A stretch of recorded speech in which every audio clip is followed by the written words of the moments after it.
and welcome, mindsetters. Welcome to this Learn Extra Live session for grade 12 maths. Hope you guys are ready. You've got your pens and pads out, and you guys are about to make some notes because I've got Natasha here who's going to be taking us through today's session. So, Natasha, what are we going to be doing today?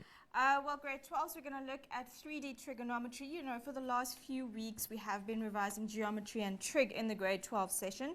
So today we're going to look at 3D trig and just give you some tips and pointers. All right. So, on that note, while Natasha makes her way to the board, mindsetters, this is where I now say make sure you get your pens and pads out as I always do, and make sure you get on the page www.facebook.com/learn extra. I know you matrics are paying close attention because I know you've got exams right around the corner. So make sure you're making those notes. It's so important. That's why I keep stressing it. And yes, I have this awesome Casio calculator and this labeler to give away. So I am looking out for the best posts and for everyone who keeps on posting and regularly on the page. And I just want to send a quick shout out to Libby. Thank you for sponsoring. And this is the part where I hand over now to Natasha. Take it away. Hi grade 12s and welcome to 3D trigonometry. As I said before, you guys have been revising 3D trigonometry, well not 3D specifically, but you've been looking at trig and geometry for the last few weeks, and we're just getting you ready for exams. So just doing a lot of exam revision and giving you an idea of what you should look out for. So today we're going to do a quick revision of 3D trigonometry before we look at some of the questions.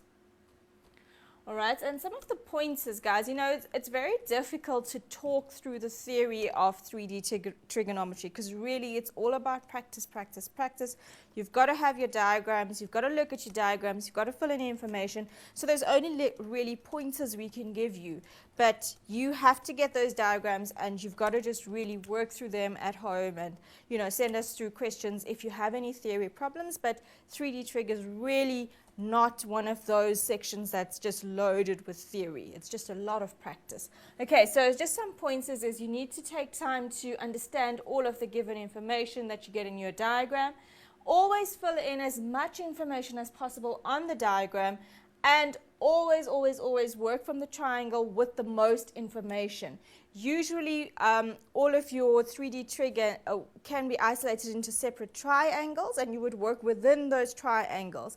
When you're looking at 3D figures, remember you cannot work across dimensions. That's very, very important, okay? If something's in a horizontal plane, in a vertical plane, they're not on the same footing, they're not on the same level, so you can't put everything into one triangle. Okay, so just remember those kind of things. You cannot work across planes. You need to know all of your 2D trigonometry, all of your two-dimensional trigonometry, as you will need all of the rules that you have learned. Now guys, you'll remember that you started in grade 10 with 90-degree triangles. And in those 90-degree triangles, we taught you to use things to solve the triangles like sine of theta is opposite over hypotenuse, cos is adjacent over hypotenuse, and tan is opposite over adjacent. But now as you got on into grade 11 and 12, you'll see that you don't need a 90-degree triangle to be able to solve the triangle. And that's when you use the sine, cos, and area rules, which is what we're going to quickly revise. All right, so first let's look at the sine rule. Okay, the sine rule can be used when you have more than one angle and a side. So guys, if you are taking notes, this would be a good note to make for yourself. If you have more than one angle, so I'm going to quickly draw a triangle A, B, C. All right, if you have more than one angle, so say we know what angle A is, and we know what angle B is, and they also tell us what side BC is. If you have at least two angles and a side, you can use the sine rule in that triangle. Also, if you have two sides and an angle that's not included, so another triangle, if I know two of the sides, so I know this side, I know that side, but the angle that I know is not between the two sides, so say it's somewhere there, then once again you can use the sine rule to help you solve and work out the angle in the triangle, and then work out the sides as you need them.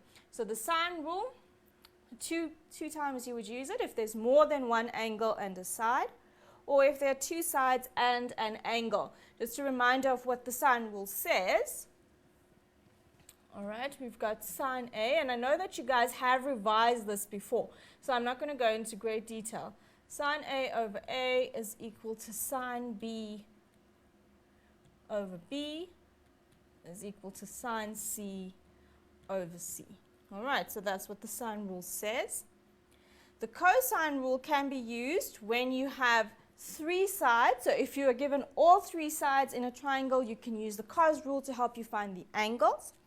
Or if you are given two sides and an included angle. So if we've got triangle ABC, we know this side, we know that side, and we've got the included angle, then once again we can use the cos rule. All right, the cos rule, guys, remember what the cos rule says, and this is really just all revision because I know you guys have been working so hard, you know everything by now. So a squared is equal to b squared plus c squared minus 2bc cos of angle A. All right, so in a triangle ABC, you would find side A by using that formula. Guys, just a reminder, just in case you've forgotten, and I really hope that you haven't at this stage, but when you name your triangle, so if I've got triangle A, B, and C, the side opposite the angle is called little a, for example. So if I'm looking at angle A, the side BC would be called little a. If we look at angle B, the side opposite angle B, which is side AC, would be called little b. All right? And then the side opposite angle C, which is side AB, would be called little c. All right, so remember that's how we name our triangles. So if we relate our diagram using the cos rule, we've got a squared is equal to the sum of the other two sides squared minus 2 times the product of those two sides times cos of the included angle. All right, so obviously for the cos rule to work, you will need to have those two sides and your included angle. And then finally, we use the area rule of a triangle when we need to obviously find the area of a triangle. In order to use the area rule, you need to have at least two sides and an included angle. So you have to have at least two sides and an included angle. So if necessary, you can work out the area rule, the formula for the area rule. So if, again, working off a triangle ABC, the area of triangle ABC is equal to a half of the product of two sides that you know, and then sine of the included angle. All right, so it just depends on which sides you've been given, guys. So in this case, if I've got side A and B, I would need to have angle C in order to use the area rule, and you can go around the triangle in that way. You need two sides and an included angle to use the area rule. So that's just a little bit of theory, and that's really the only theory we can give you, but just a reminder that when you get your 2D or 3D trigonometry problems, you mark down as much information as you possibly can gauge from what they've given you. All right, and I think, Ty, should we take a break now, or should we go into our first question? I'm thinking we should jump into our first question. All right. Okay, guys, so let's get ready for this. It is quite a long one. So we're not going to have a break in a while, so stay glued to your seats. All right? So we're going to, as I said, the best way to do 3D and 2D trigonometry is to work through an example. All right, and hopefully you guys can see this diagram, and it is big enough on your screen. We are told that in the figure, A, B, and C are 3 points in the horizontal plane. So they're in a separate plane compared to, for example, ADB. All right, they tell you that angle ABC is 120 degrees. D is a point directly above A, and AD is equal to BC is equal to Y. So all the information they've given you is really on the diagram. And they tell you the angle of elevation of D from B is theta. Okay, so they tell you that that angle is theta. Now, we can write down a few little bits of information, but they're not going to really help us with the question, as you'll see in a little while. So I'm not going to make any other little marks there until we have a look at what the question wants. Okay, so the question is asking us to find AC, and they've given us a formula. So this is really, guys, this is a typical test kind of situation. They'll say to you, show that AC is equal to, and they'll give you some expression that usually looks very strange, and you think, oh my word, how on earth am I going to get tans and theta is in a completely different triangle to where AC is. But don't let all of that get you confused, okay? Remember, in 3D trigonometry, you work with the triangles with the most information, and usually there's always a joining side between the two triangles that will help you to take you from one triangle into the next. So what I'm saying is, if we look at the diagram we want AC, all right? We see that theta, though, is in triangle ADB. There it is. But now there is a side that joins triangle ADB to triangle ABC. And hopefully all of you can see that that side is side AB. Okay, so AB is the side that joins the two triangles together. It's also the side that will help me to take that angle theta from triangle ADB and use it in triangle ABC. Okay, so that side is a very important side because it's the one that joins everything together. So if I am trying to find AC, the first thing I'm going to need to do is to find AB because that's the joining side. All right. So how do we find AB? All right, now remember, we're working in two different planes, so we've got to isolate the two triangles.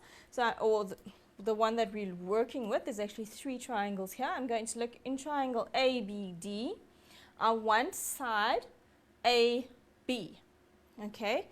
Because we have a 90 degrees, hopefully you guys can see that in blue there, we have a 90 degree at angle A. So therefore, I don't need the sine, cos, or any of those rules yet. I can just work with my 90 degrees. All right, I want side AB. I know that angle B is equal to theta, so therefore, AB is the side that's adjacent to theta. And the side that's given is that one, AD, and that's opposite theta. So if I set this out, I can say, since I'm looking for remember AB, tan of theta. All right, so in that triangle ABD, tan of theta is opposite, which is AD, over adjacent, and your adjacent is AB. I'm looking for AB, so if I rearrange this formula, I'm going to get AB is equal to AD over tan theta, and I just get that by cross multiplying and then dividing. All right, so AB is going to be equal to AD over tan theta. We know that AD is equal to Y. So therefore, if I replace AD with Y, I get that AB is Y over tan theta. And so if you're looking at the question, they want you to find AC, and you started off a little bit confused. Hopefully you're feeling a little bit better because now we've got this Y and the tan theta. All right, so we've got Y, and Y over tan theta is side AB. All right, and I'm just going to erase all of these marks that I've made on this drawing so that you can see what's going on here. There we go, that's better. Okay, so we've got AB. We want to find AC. What do we have in triangle ABC? Remember, now we're in a completely different plane. We're in the horizontal plane. So if I look at triangle ABC, I have just worked out what AB is. I know that BC is Y. They tell me that. So if I'm looking for AC, all right, hopefully you guys can see we've got two sides and an included angle. So the easiest way to find AC is going to be by using the cos rule. All right, so let's set this out, and I'm just going to go away from the diagram for a little bit just so that we can get some space here. So remember, we're looking for AC and we're using the cos rule. So AC squared is equal to, it's going to be AB squared plus BC squared Okay, remember it's the sum of the two sides minus, it's the sum of the two sides squared minus 2 times the product of those sides. If you wanted to, guys, you could have labeled these with little a's and little b's and little c's, but because we've got so many triangles together here, I'm just leaving them as the names of their sides. So we've got it's minus 2 times AB, BC, cos of the included angle, and here our included angle was 120 degrees. So I'm just going to put that in, and hopefully it'll all work out very nicely. All right. So AB, remember we've just worked out AB. We've got that AB is y over tan theta. So I'm going to put that in. And that's all squared. Plus BC, and if we go back to the diagram, you can see that they gave you that BC was y. So it's going to be plus y squared minus 2 times AB, which was y over tan theta.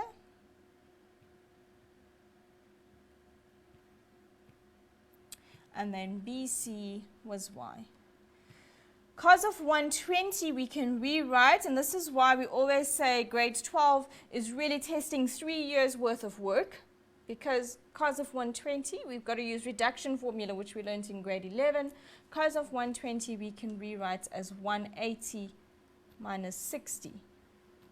Okay, all right, so let's simplify this a little bit. All right, so if I square y over tan theta, I'm going to get y squared over tan squared theta plus y squared, we're just going to leave alone for now, minus 2. And if I simplify those brackets, I'm going to get y times y, which is y squared, all over tan theta. Now guys, remember, using a reduction formula, cos of 180 minus 60, that's in the second quadrant where cos is negative. So this is going to become negative cos of 60 degrees. Okay, and hopefully you all realize that 60 is a special angle. All right, so minus times minus is going to give me a plus. Cos of 60 is actually a half. So if I times a half by this 2y squared over tan theta, that's going to just cancel out. So this second lot of the expression is going to give me positive y squared all over tan theta. So that's the second half of the expression. All right, and then the first part I've just got y squared all over tan squared plus y squared, and then we've got all the rest. Now, if you look at this, and if you look at what they asked you to prove, it's the square root, y times the square root of 1 over tan squared theta plus 1 over tan theta plus 1. Hopefully, you can see the link already, because if I just take the square root now and rearrange this, it's going to look exactly like what they've asked us to solve. Okay, so let's quickly do that. All right, so the first thing I'm going to do is take y squared out as a common factor. And I'm just going to rearrange this. So I'm going to get 1,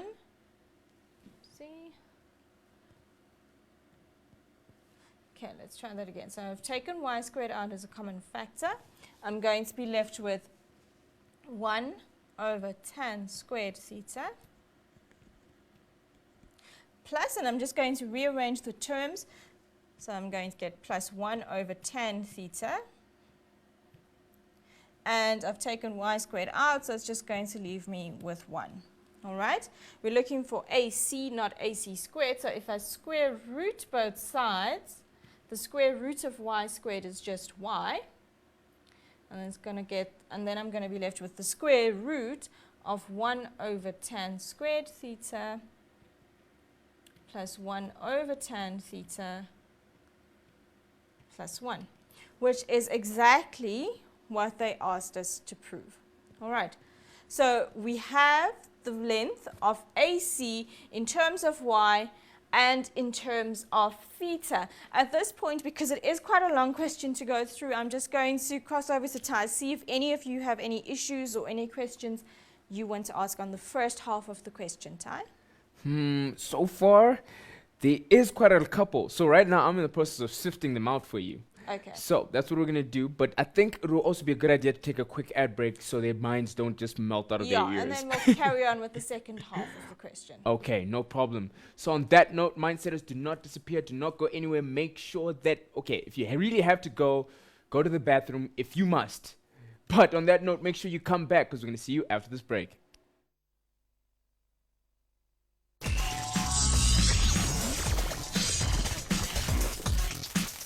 And welcome back, Mindsetters. I hope you had a nice little break there and you went and did whatever you had to do. You went to go answer the phone, you went to go put down the phone, you went to go take out the laundry, whatever you needed to do. Make sure that you're now paying 100% attention because this section is pretty tricky because I know you guys have been asking me, is there a challenge question? Is there a challenge? No, there's no challenge question. This entire section is a challenge. So on that note, Mindsetters, pay attention, make notes, put your pens and pads out there and write this stuff down because I know you got exams coming up soon. But on that note, this is where I hand over to Natasha, who's going to take it away. Yes, so it is a challenge, but it's not a challenge that can't be beaten. You guys, if you just practice enough, and I know I say this with every single section, but if you practice enough, you will get better. It's one of those sections that makes sense when you do it correctly. And the only way to do it correctly is to practice, practice, practice. So we took a break halfway through the first question just because it is quite long. So I'm just going to quickly recap what we've done. All right, we had to find AC in triangle ABC. We knew that AD was given, angle B was given, side BC was given, and that little angle B was given as theta. All right, we then found side AB, which is the linking side between the two triangles. It links the one triangle to the other.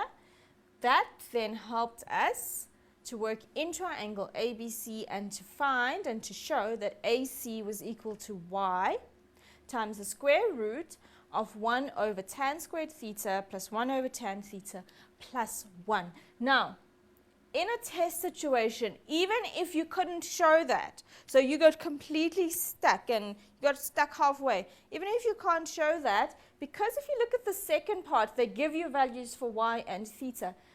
Take the first part. It has already been, you know that that's what the answer is supposed to be, even though you didn't get it. Just take that first part and use it to help you answer the second two. Okay, so guys, please, I often see like in a test, people will get stuck at the first one and then they won't just carry on with what, with what they were supposed to be showing. So if they asked you to show something and they gave you the answer, use that, okay, to help you do the second part, because there usually are hence questions in this kind of section.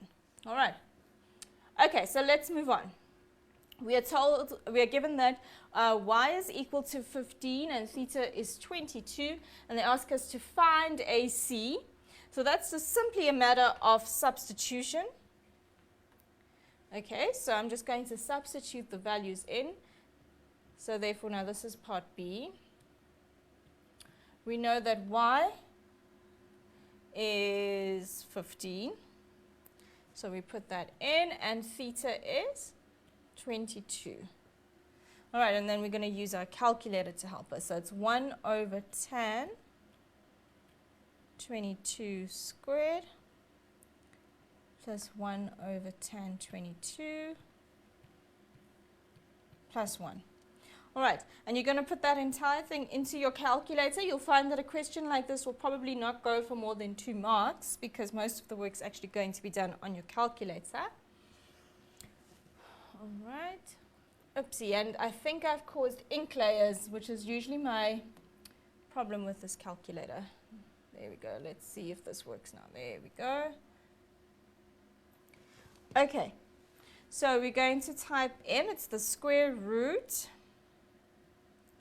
and it's 1 over tan squared 22, so I'm going to use the fraction button, and it's 1 over, in brackets, tan 22. Guys, just make sure you close all your brackets or you'll get errors. And that entire thing in the denominator is squared. All right, then we're going to say plus another fraction, 1 over tan 22. All right, and then the final term there was a 1. So we say plus 1.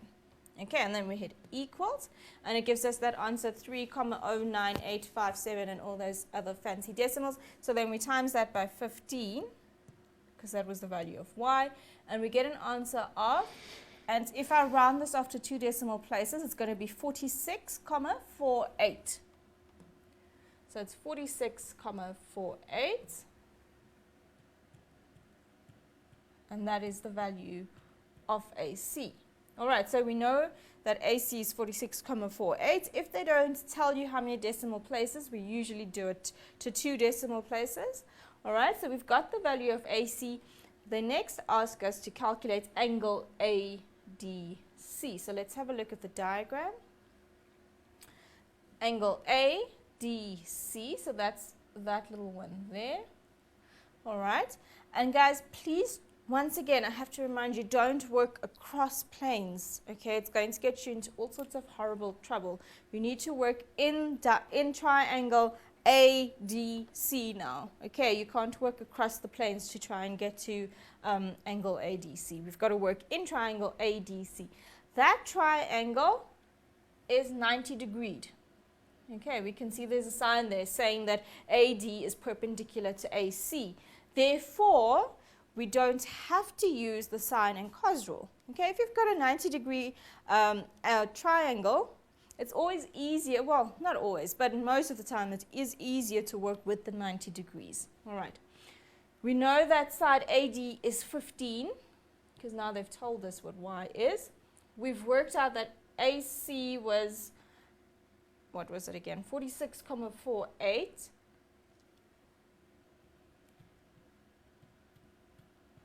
All right, and we are looking for that angle ADC. So if we look at triangle ADC, what we've been given is 15, right, which is adjacent to the angle we want, and the side that we've just worked out, AC, is opposite. Okay, you can see it's opposite the angle. So therefore, we've got opposite over adjacent. It's a 90-degree triangle, so I can say tan of the angle I want, so this is now part C, tan of angle ADC is equal to opposites, which was AC, over the adjacent side, which was AD, which was 15. Okay, so I've set it out as AC over AD. We know what AC is, we know what AD is, and then obviously grade 12s, if you were paying attention during Dina's lesson with the grade 11s, she did all of that stuff and revised trig equations. That's what we're going to do now, okay, because we're going to end up with a ratio which we can use to help us solve for angle ADC. Okay, AC is 46,48. You wouldn't use the rounded off version in your calculator. It's going to give you a slight error, okay, about maybe, it might be a few degrees out. So what I say is always keep on your calculator, keep your last answer. Well, it automatically keeps it on the answer button anyway. So keep those, don't round it off and press zeros and stuff. Okay, leave it as it is because we're going to use that entire answer. We're not going to use the rounded off version. Over, okay, let's get that pen one more time. So it's over 15. We're looking for the angle. So therefore on our calculator, we're going to first get a ratio by saying that side 46,478 and so on divided by 15 gives us 3,09857 and a few other decimal places. So this, once again, don't press the 0. You want that whole answer, 3,098 and some other things, but it is on the calculator. But thanks, Ty, for being away. All right. No problem. So if we want angle ADC, all we're going to do is on our calculator, our answer should still be there, right? 3,098. We want to get to angle ADC. We were using the ratio tan, so therefore I'm going to say shift tan. And then, guys, you're going to press the answer button because that answer means it's the previous answer that was on your screen. Okay. And that's going to give me an answer of 72, 11. So once again, just rounding off to 2 decimal places. I get angle ADC is 72,11 degrees. All right. Okay, so this is a typical easy test question, but it is the basics that have to get you on the way to getting all those harder questions sorted. And you know that when you're in grade 12, you don't just get given nice, easy examples with all the numbers given. You're going to also start thinking about your compound and double angles, and sometimes that comes into play. I don't think we've got an example with that today, but you've got to remember your compound and double angles can also be tested in this section. All right, we're going to go on to the next example. All right, Todd, is there any questions on that first example that we've done? No, I think everyone's just enjoying the show and following along. Okay, well, that's good to hear, so we can move along. And obviously, if you guys have any problems, you will give us a shout on the page. Okay, so it says the sketch shows one side of the elevation of a house, and some of the dimensions are indicated on the diagram. All right, and these are all in meters, just by the way, because it's not given there in the question.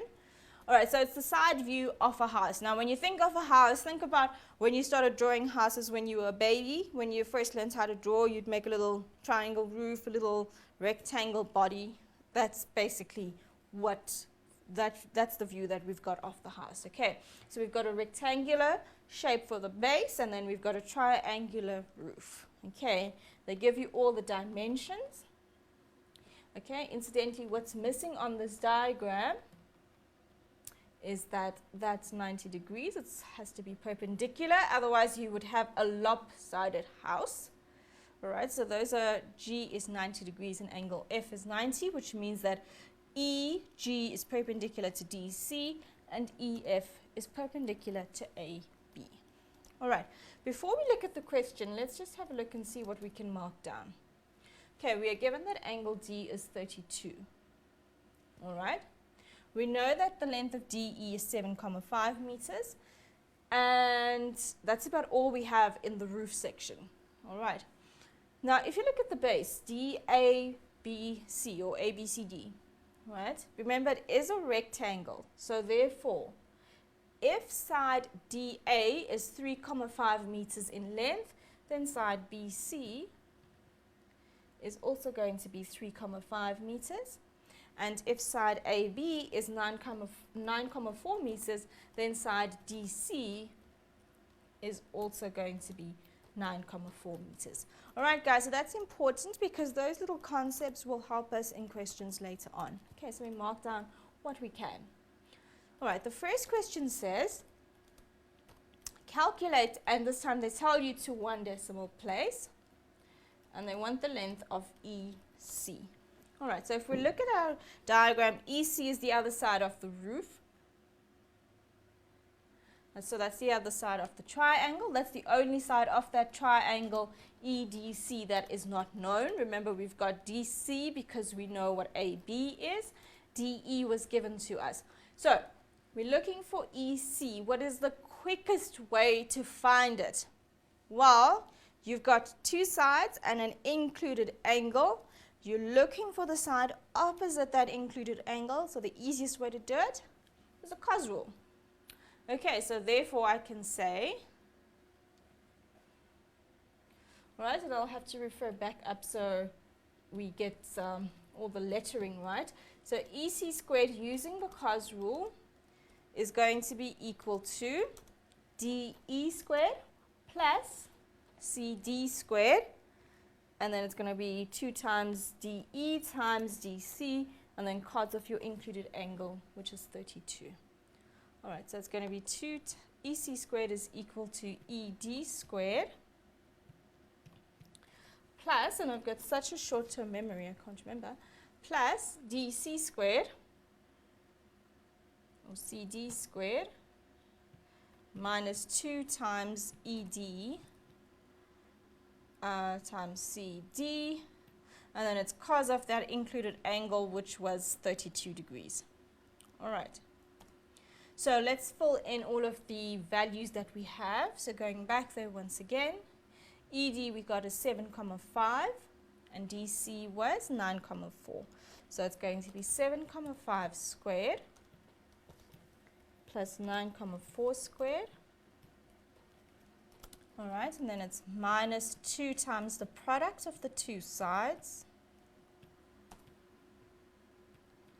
And then we're just going to squeeze in cos of that included angle 32. All right, guys, all of this you should do on your calculator. There's no need to do little itsy bitsy pieces and first square the 7,5, then the 9,4. It's just going to take too many steps. Okay, do everything in one step on your calculator. Okay, and I'm going to just move it over there. So we've got 7,5 squared plus 9,4 squared minus 2 times. So you're really just typing the sum in exactly as you see it on in your workbook or on your screen. And then it's cos of the angle, which was cos of 32. And that gives us 25,035. We're not going to round off at this stage, and it is important to remember not to round off at every point. Hey, you only round off at the very end. So there's 25,003, some other numbers. Okay, and then we want to find EC. So therefore, we have to take the square root of that answer. Okay, so it's going to be square root of that answer. And the answer is 5, because they said rounded off to 1 decimal place. So therefore, your answer here is just going to be 5 meters. So EC is 5. All right. Now that we've got EC, and this is quite a long one, they then want us to find angle DCE. So let's have a look at which one that is. DCE. So that's this little angle here. Okay, so what is the best way to find that angle? Well, let's have a look. We've got a 90-degree triangle now, so we could use that, but that might be a little bit complicated because we're going to need to find another side. But we've got an angle, we've got side EC, and we've got DE. So probably the quickest way to do this would be to use the sine rule. Okay, and it really just depends on your question. You can't tell beforehand what's going to be the quickest method to use. It depends on what you're given. All right, so for this one, it looks like we're going to use the sine rule, and I'm going to keep it on the top here. Hopefully it doesn't get too messy. All right, so here we're looking for angle C, and I'm going to set it out via the sine rule, 7,5 over sine of angle C is equal to EC, which was 5, we just worked it out, over sine of 32. Okay, I'm looking for angle C, so if I cross multiply, I'll get 5 times angle sine of C is equal to 7,5 times sine 32. Okay, so therefore sine of angle C is 7,5 sine 32 all over 5. Okay, so let's have a look. We're going to do this on our calculator once again.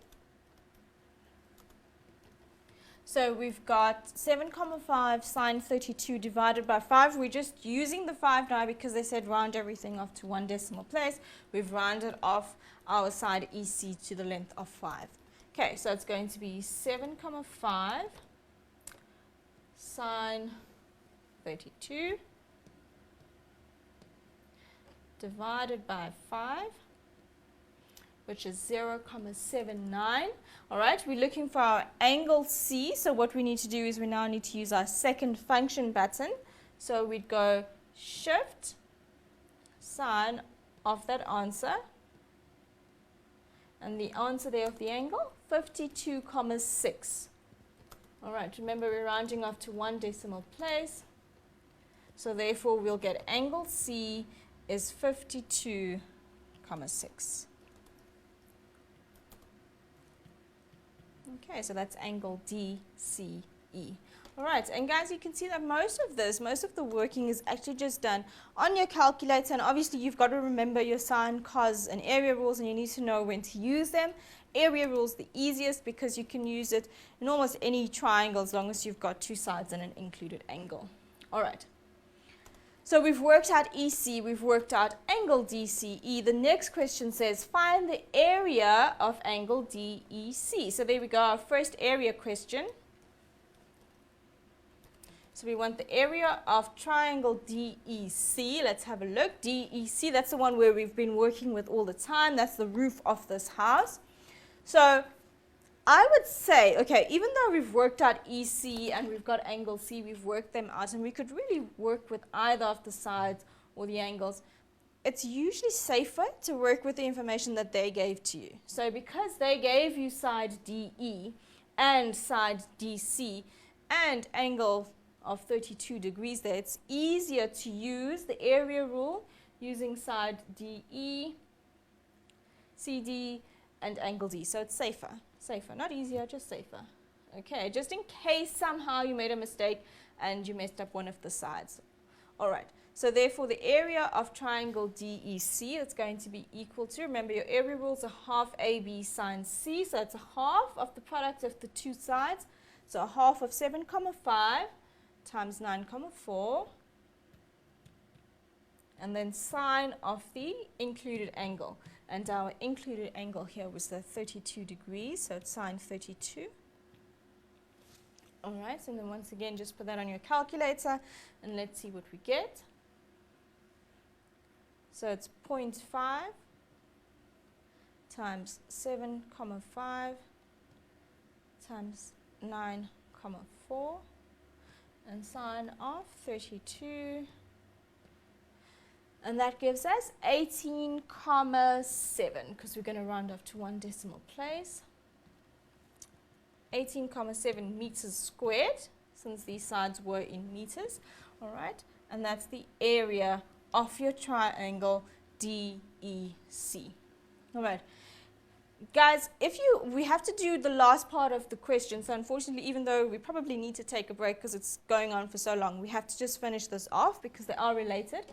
Hopefully you can see that if you had the length of EG, which is the height of triangle DEC, you could have used a half base times height to find the area of the triangle. Because remember, you learned way back when in grade 9 that the area for triangle is half base times height. So if we had height EG, we could have used that formula to work out the area of triangle DEC.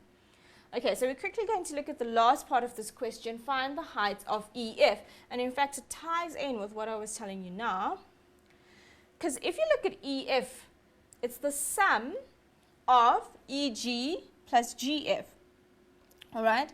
GF is the same perpendicular distance between DC and AB as AD and BC. Okay, because they're all in the same. If you look at that, that distance has to be the same, otherwise your house would be lopsided. So therefore, if AD is 3,5, GF is 3,5. So that means the only thing I've got to do now is to find EG, because if I add EG to GF, that will give me the total height. There's different ways you can do it. You can work out EG in triangle EGC, or we can use exactly what I was telling you now. Remember, another way to find the area of a triangle, I'm going to try and slot it in here. Another way to find the area of a triangle is to say a half base times height. All right, now we know that the base of the triangle is 9,4, and we know that the height of the triangle is actually unknown. It's EG, so this one here, it's unknown. It's EG. So that is how you would find the area of a triangle. But we've just worked out that the area of this triangle was 18,7 meters squared. So therefore I can equate this to 18,7, And I can work out the height EG just by dividing a half times 9,4. So therefore EG will be a half times 9,4. Work that out and say 18,7 divided by that. All right, so 18,7 we've already rounded off, so we're going to divide by 0.5 times 9,4. And that's going to give us 3,97. If we round that off, we're going to get 4. So therefore, EG is going to be 4 meters. All right, guys, and I will explain just now using the heights and the, the other formula. I'll just re-explain it for you guys. But you could have also used the 90-degree triangle to work out side EG.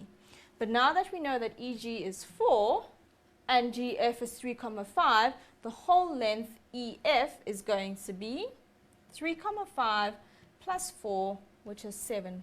All right, so guys, what we did is we used 2 ways to work out the area of the triangle to help us to find the height of triangle DEC. But as I was saying before, you could have just worked within one of your triangles. So for example, you could have worked in triangle GEC and then worked out the side using your 90-degree triangle. But what we did is we used a half base times height will give us the same answer as the area, and then we used the area that we had just worked out. So usually if your questions link into each other, especially if they're hence questions, it's quicker to use what you've just done, which is exactly what we've done. All right, so it is quite a marathon of a question this, and these questions can be quite long, so I'm sure that you are all just ready for a break. I think so too, because I'm looking at it, I'm like, wow, that's a lot of information. It is. But on that note, mindsetters, do not disappear. Make sure you have your pens and pads out because we'll be right back after this break.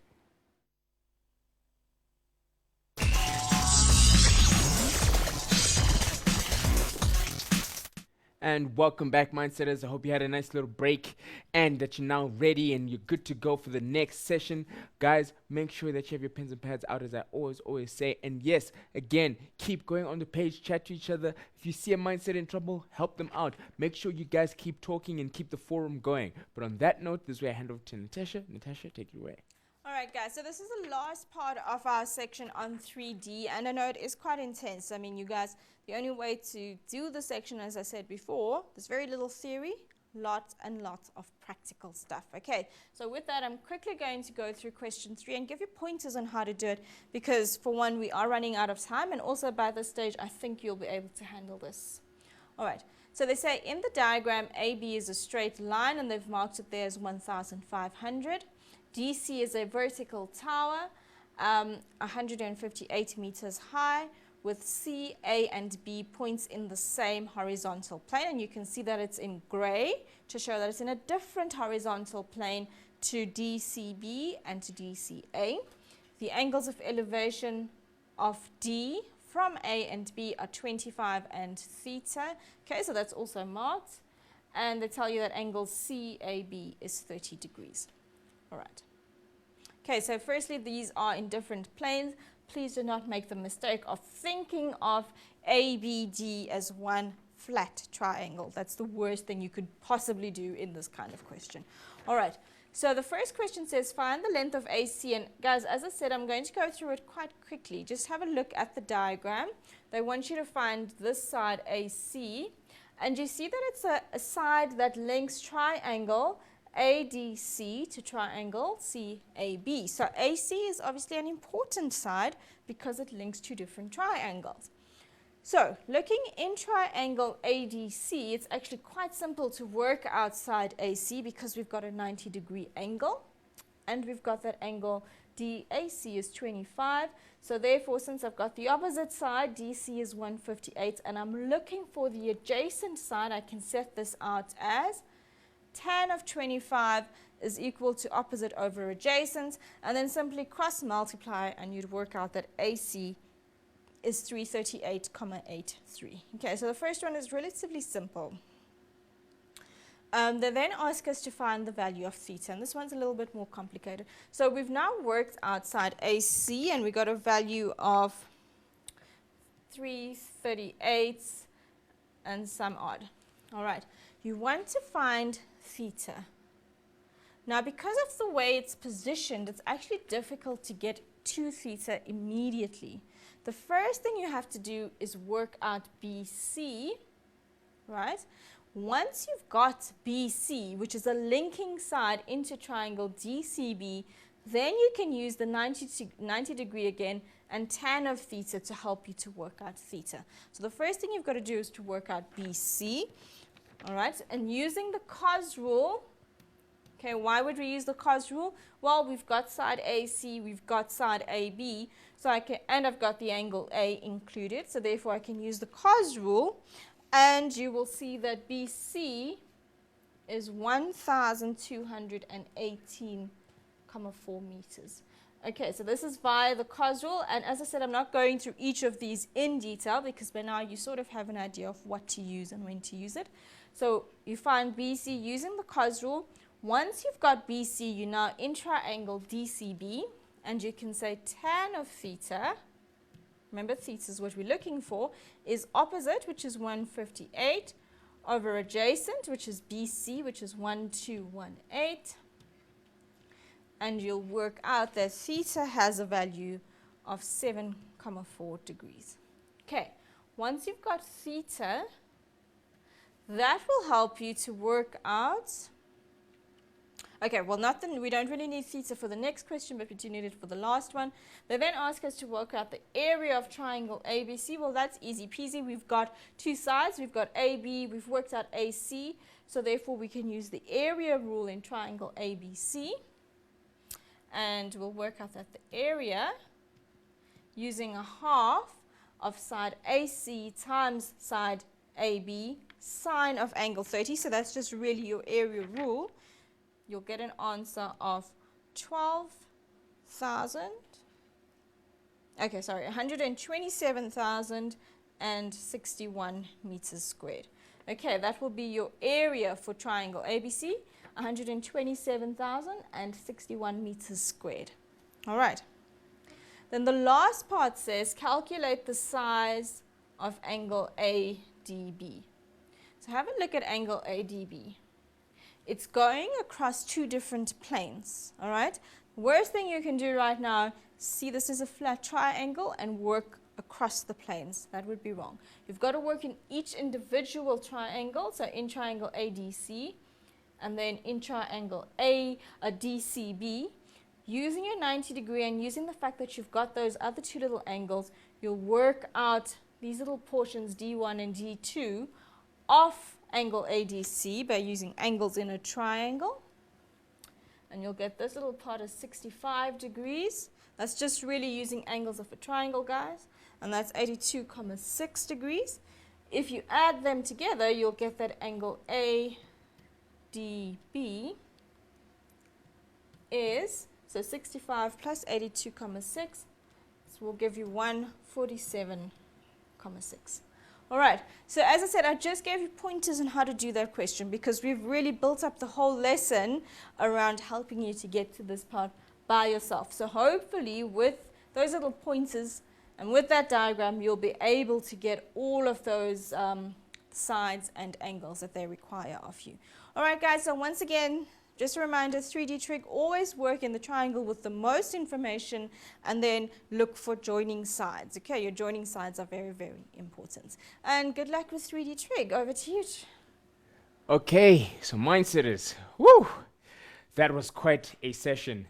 But I hope you guys, although it was intense, that you guys had fun and you guys followed through and you enjoyed the session and everything made sense. That is the whole point. As long as it all made sense, that is the important thing. So mindset is yes. Again, I am still looking for the person I need to give this Casio calculator to and this awesome labeler. And I just want to say, mindsetters, keep using the page. Talk to each other. That's why the forum is there. It's for you guys to share ideas and information. And then I want to send a quick shout out to Liberty. Thank you for sponsoring today's show.